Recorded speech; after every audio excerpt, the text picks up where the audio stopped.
بابا او بابا بابا 3 دن رہ گئے ہیں قربانی والی عید میں، ہمیں بھی گوشت ملے گا نا بابا؟ بابا کہنے لگے ہاں ہاں کیوں نہیں ملے گا، بالکل ملے گا۔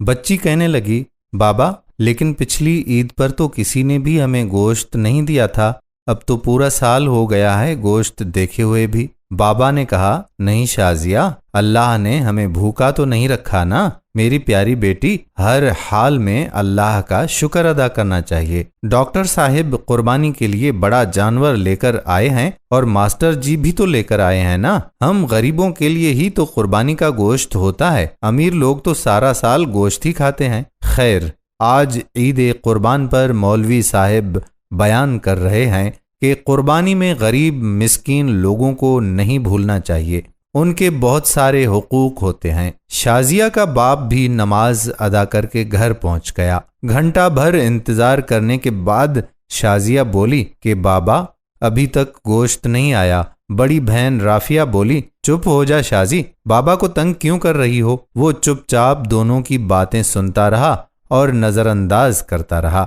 کافی دیر گزرنے کے بعد جب کہیں سے گوشت نہیں آیا تو شازیہ کی ماں بولی کہ جی سنیے جی، میں نے تو پیاز اور ٹماٹر بھی کاٹ دیے ہیں لیکن کہیں سے ابھی تک گوشت نہیں آیا، کہیں بھول تو نہیں گئے ہماری طرف گوشت بھجوانا، آپ خود جا کر مانگ لیں۔ باپ بولا شازیہ کی ماں تمہیں تو پتا ہے آج تک ہم نے کبھی کسی سے کچھ مانگا ہی نہیں، اللہ پاک کوئی نہ کوئی سبب پیدا کرے گا۔ دوپہر گزرنے کے بعد شازیہ کے اصرار پر پہلے ڈاکٹر صاحب کے گھر گئے اور بولے ڈاکٹر صاحب میں آپ کا پڑوسی ہوں، کیا قربانی کا گوشت مل سکتا ہے؟ یہ سننا تھا کہ ڈاکٹر صاحب کا رنگ لال پیلا ہونے لگا اور حقارت سے بولے پتہ نہیں کہاں کہاں سے آ جاتے ہیں گوشت مانگنے، اور تڑاک سے دروازہ بند کر دیا۔ توہین کے احساس سے اس کی آنکھوں میں آنسو آ گئے اور بوجھل قدموں سے چل پڑا۔ راستے میں ماسٹر جی کے گھر کی طرف قدم اٹھے اور وہاں بھی وہی دستے سوال۔ ماسٹر جی نے گوشت کا سن کر عجیب سی نظروں سے دیکھا اور چلے گئے۔ تھوڑی دیر کے بعد باہر آئے تو شاپر دے کر جلدی سے اندر چلے گئے، جیسے اس نے گوشت مانگ کر بہت بڑا جرم کر دیا ہو۔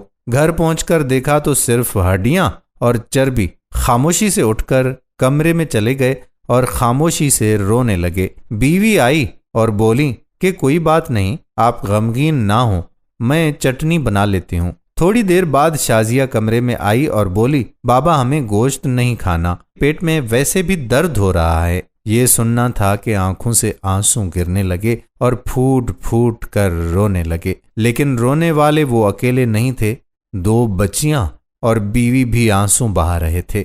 اتنے میں پڑوس والے اکرام کی آواز آئی جو سبزی کی ریڑھی لگاتا تھا، انور بھائی دروازہ تو کھولو، دروازہ تو کھولو۔ اکرم نے 3-4 کلو گوشت کا شاپر پکڑا دیا اور بولا کہ گاؤں سے چھوٹا بھائی لایا ہے، اتنا ہم اکیلے نہیں کھا سکتے، یہ تم بھی کھا لینا۔ خوشی اور تشکر کے احساس سے آنکھوں میں پھر آنسو آ گئے اور اکرم کے لیے دل سے دعائیں نکلنے لگیں۔ گوشت کھا کر ابھی فارغ ہوئے ہی تھے کہ بہت زور کا طوفان آیا، بارش شروع ہو گئی، اس کے ساتھ ہی بجلی بھی ہو گئی غائب۔ دوسرے دن بھی بجلی نہیں آئی، پتہ کیا تو معلوم ہوا کہ ٹرانسفارمر ہی جل گیا ہے۔ تیسرے دن شازیہ کو لے کر وہ باہر کہیں جا رہے تھے تو دیکھا کہ ماسٹر جی اور ڈاکٹر صاحب بہت سا گوشت باہر پھینک رہے تھے جو بجلی نہ ہونے کی وجہ سے خراب ہو چکا تھا اور اس پر کتے جھپٹ رہے تھے۔ شازیہ بولی کہ بابا کیا کتوں کے لیے قربانی تھی؟ وہ شازیہ کا چہرہ دیکھتے رہ گئے اور ماسٹر جی اور ڈاکٹر صاحب نے یہ سن کر گردن جھکا لی۔ خدا را احساس کریں غریب اور مسکین لوگوں کا۔ یہ صرف ویڈیو ہی نہیں، اپنے آس پاس خدا را مساکین کی ضرورتوں سے ہمہ وقت آگاہ رہنے کی آپ سے درخواست بھی ہے۔ اس قربانی پر اپنے پڑوسیوں میں خدا را مساکین کو بھی ضرور اس کا حصہ دیں تاکہ وہ آپ کے لیے دعاگو ہوں۔ آج کی ہماری ویڈیو اگر آپ کو پسند آئی ہو تو اپنے